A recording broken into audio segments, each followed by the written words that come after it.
आम आज अच्छे रणपुर एक ऐतिहासिक पीठ रणपुर गड़जात इतिहास कहले ए पीठ को बुझाए।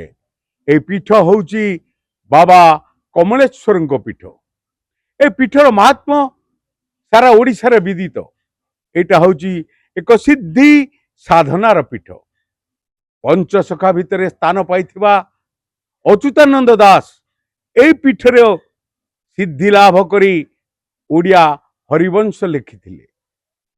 तार अनेक किंबदंती रही। एथि सहित कमलिया नामक एक गोपाल ए मंदिर पछपटे रही हरिवंश स्वर रे बंशी वादन करुथिला।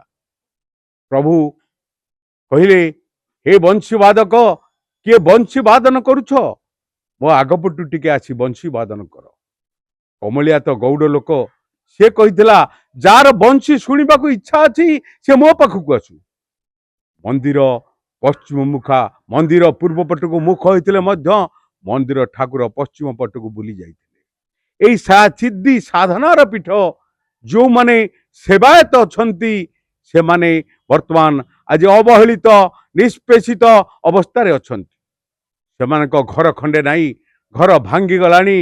ए सरकारंकर इंदिरा आवास योजना पाइबा पई सेमाने अयोग्य होउचंती। कारण सेमाने रहुतिबा भिटामाटी तांको नाम रे नाही।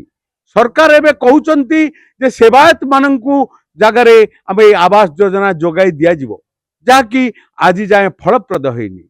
एठी ओडिशार एक विरल स्मृति हेउची सेवायत माने एटी निर्यातित निष्पेषित एबळकी आवास योजना खंडे पाइबारु वंचित हेउचंती। आपण देखिले ए पीठ को भली भाबरे अवहेलित एवं सेवायत को भली भाबरे अवहेलित। ओडिशा इतिहासर एक अज्ञात अध्याय होची रणपुर मझिया खंड ठारे थिबा सिद्धि साधनर ऐतिहासिक पीठ बाबा कमलेश्वर।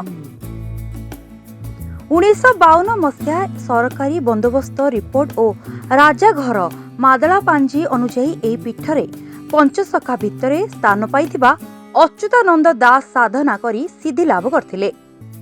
ओडिया हरिवंश लेखिबा सह मालिका लिखिथिले। अगाधु भंजंग ठारू आरंभ करी अनेक कवि एही पीठरू बरप्राप्त होई अनेक कविता लेखि सुनाम अर्जन करछन्ती।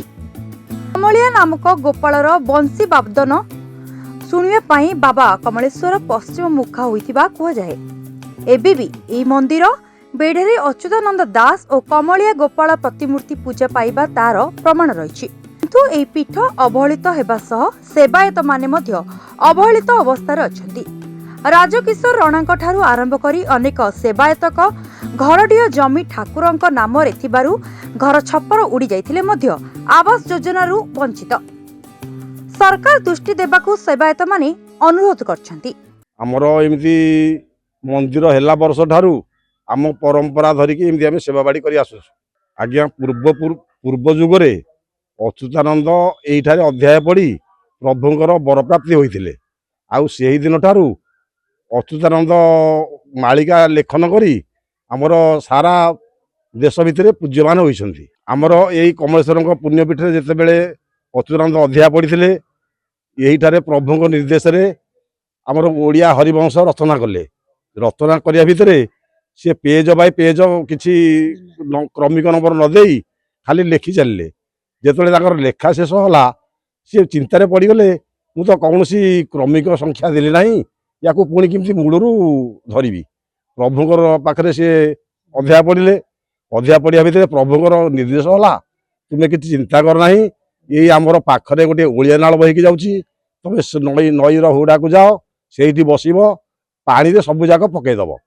पकेला पर जोटा तम आड़े पुणी पूर्वर उजाणी उठिक आसो तुम से एक ठार क्रमिक संख्या सुझे बहीटा को संपूर्ण कर। आपण बने शुणुथिले देखुथिले रणपुर गड़जात इतिहास रे बाबा कमलेश्वर पीठ। वर्तमान सरकार को भली भाबरे ए पीठर उन्नति करने सह सेवायत माननकु समृद्ध करिवे, सेवायत परिवार सुखी रहिबे से कथा सरकार बुझिबे। कमलेश्वर पीठरू आचार्य विश्वरंजन, सरकार न्यूज।